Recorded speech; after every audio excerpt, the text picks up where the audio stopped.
Fala, meus queridos, vamos falar de guerra? Vamos falar de Primeira Guerra Mundial? Gente, Primeira Guerra Mundial não espera aqui eu puxar uma arma e dar tiro pro alto, dar tiro em você, dar tiro no outro, não.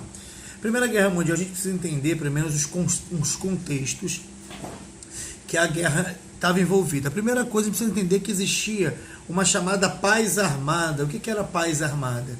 As pessoas, os países, de alguma forma, não se identificavam, estavam decidindo ainda buscas de território, buscas de mercado. Então os países eles não diziam para um ou para outro que ia se envolver em guerra, mas eles se armavam, estavam preparados para tudo. É conhecido como período de paz armada, ou seja, eu vou te invadir a hora que eu quiser, mas não vou falar isso para você.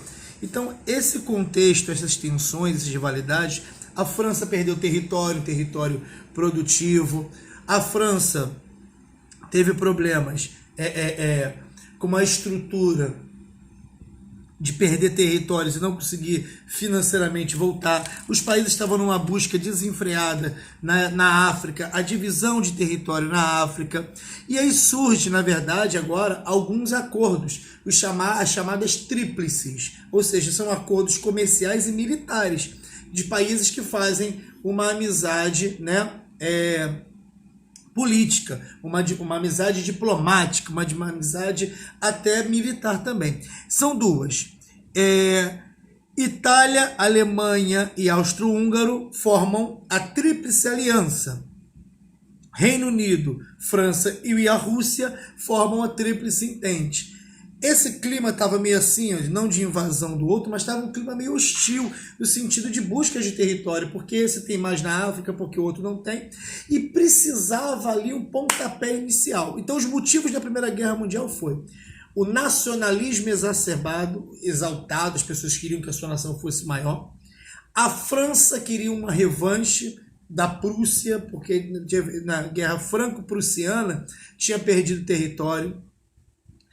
As disputas imperialistas também são os motivos, até que dentro da Sérvia, da grande Sérvia, existiam algumas brigas, de grupos que queriam a libertação de uns países e em relação a outros países. Existia o pan-germanismo, que era a união dos povos germânicos, e o pan-eslavismo, que era a união dos povos eslavos. Pan significa união, por isso quando é pan-americano, união dos povos da América, e assim vai.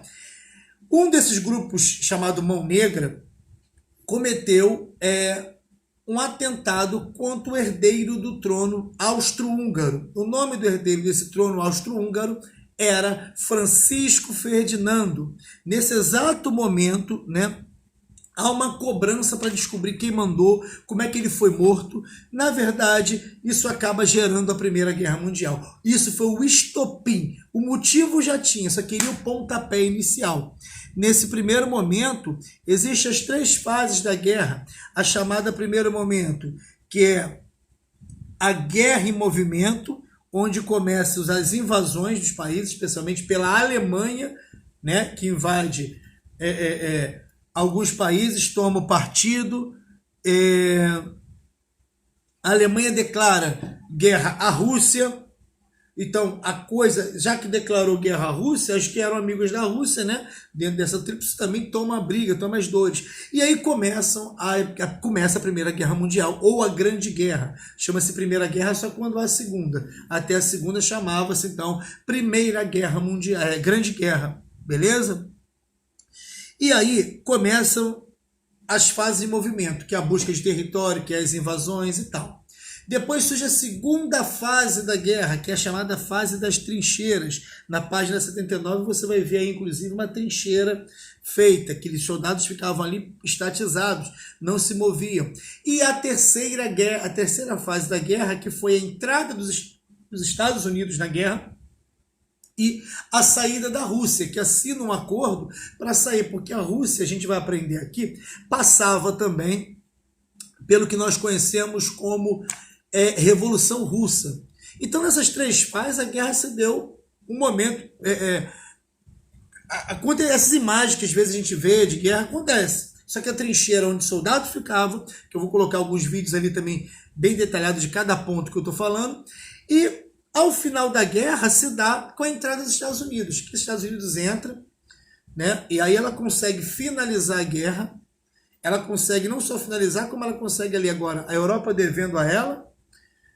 Os países da Europa, tanto os vencedores, abre aspas, os derrotados, estão destruídos financeiramente.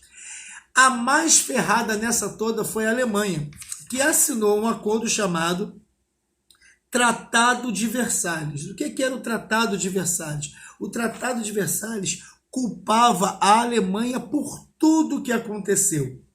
Então a Alemanha sai destruída financeiramente, a Alemanha sai sem um exército, teve que devolver territórios, teve que pagar indenizações. A Alemanha sai totalmente destruída da Primeira Guerra Mundial com o Tratado de Versalhes. Também é apresentado a chamada Liga das Nações, que mais à frente, depois da Segunda Guerra Mundial, vai virar a que nós conhecemos como ONU. Então, que é a Organização das Nações Unidas. Basicamente, a Primeira Guerra Mundial, além das mortes e do rastro sangrento, que aí eu vou deixar para vocês nos vídeos que eu vou botar aqui, tá? Que eu quero que vocês entendam o conceito da guerra, os vídeos com números, mortes, tudo vai estar nos vídeos de apoio que eu vou deixar aqui. A Alemanha saiu destruída, tanto que vai ser através do Tratado de Versalhes que mais à frente Hitler vai utilizar em seu favor, que a gente vai ver quando for ter aula da Segunda Guerra Mundial. Beleza? No país do pós-guerra ficou com os Estados Unidos tendo destaque, o que gerou a chamada crise de 29, ou seja, um processo de superprodução que depois teve a quebra da bolsa, onde os Estados Unidos não conseguiu manter. E aí eu vou deixar isso para vocês também, sobre bolsa de valores e crise de 29 na próxima aula, tá bom? Por hora, dá uma olhadinha nos vídeos de guerra que eu estou deixando para vocês. Beijos, saudades.